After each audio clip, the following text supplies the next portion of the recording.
Fillet অপশনটা এটা অনেক ইজি অটোক্যাডে এটা করা।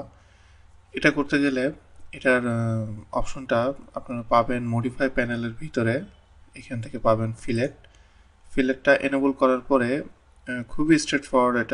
এটাকে জাস্ট আপনাকে দুইটা লাইন সিলেক্ট করতে হবে, ফার্স্ট লাইন এবং সেকেন্ড লাইন। সিলেক্ট করার পরে দেখেন এখানে এটা মডিফাই হয়ে গেছে, ফিলেট তৈরি হয়েছে, কিন্তু এখানে অ্যাকচুয়ালি সে কোনো ফিলেট করে নাই। সে যেটা করেছে এই দুটাকে থেকে এক্সট্রা পার্ট যেটুকু সেটুকু সে রিমুভ করে দিয়েছে। তো ফিলেট এখানে অ্যাড হবে। আমি এটাকে আনডো করছি। ফিলেট আমি সিলেক্ট করার পরে এখানে দেখেন নিচে দেখেন কিছু সাব অপশন আছে। এটার ভিতরে রেডিয়াস একটা সাব অপশন আছে। রেডিয়াস আমি রাইট বাটন ক্লিক করলে এখানে রেডিয়াস অপশন আছে। আমি রেডিয়াসের ভিতরে আমি যদি এটা 0.8 দিয়ে আমি যদি 0.8 দিয়ে আমি যদি এন্টার দিই, দেওয়ার পরে এইবার আমি যদি দুইটা সিলেক্ট করি তাহলে দেখেন যে এটা কিভাবে ফিলেট হলো।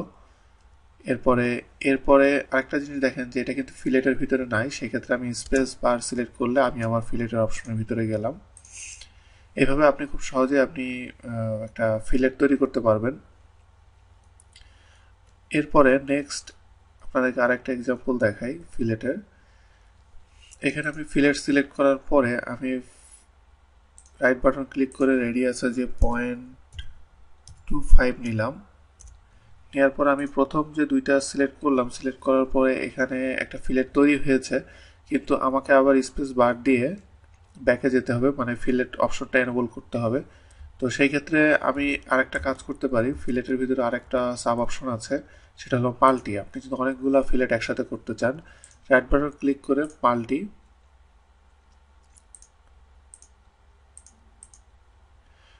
দেওয়ার পরে দেখেন এই ফিলেটের যে অপশন, সেই অপশনের ভিতরে আমি অলরেডি এটার ভিতরে আমি আছি।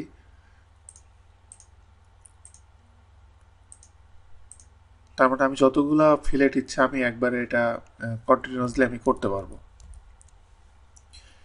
এরপরে ফিলেটের ভিতরে আরেকটা সাব অপশন, আমি রাইট বাটন ক্লিক করে প্রথমে আমি রেডিয়াস নিচ্ছি 0.2 এবং আবার রাইট বাটন ক্লিক করার পরে দেখেন পলিলাইন হলো যে এখানে দেখেন আমি এটা সিলেক্ট করলে এটা অ্যাকচুয়ালি কোনো একটা সিঙ্গেল লাইন না, এটা পলিলাইনের ক্ষেত্রে আমি সবগুলা এন্ডে যদি আমি ফিলেট করতে চাই, সেই ক্ষেত্রে আমি ফিলেট অপশন সিলেক্ট করার পরে প্রথমে রেডিয়াস 0.2, এরপর রাইট বাটন সিলেক্ট করে পলিলাইন সিলেক্ট করার পরে আমি এটা সিলেক্ট করলে দেখেন সব এজগুলা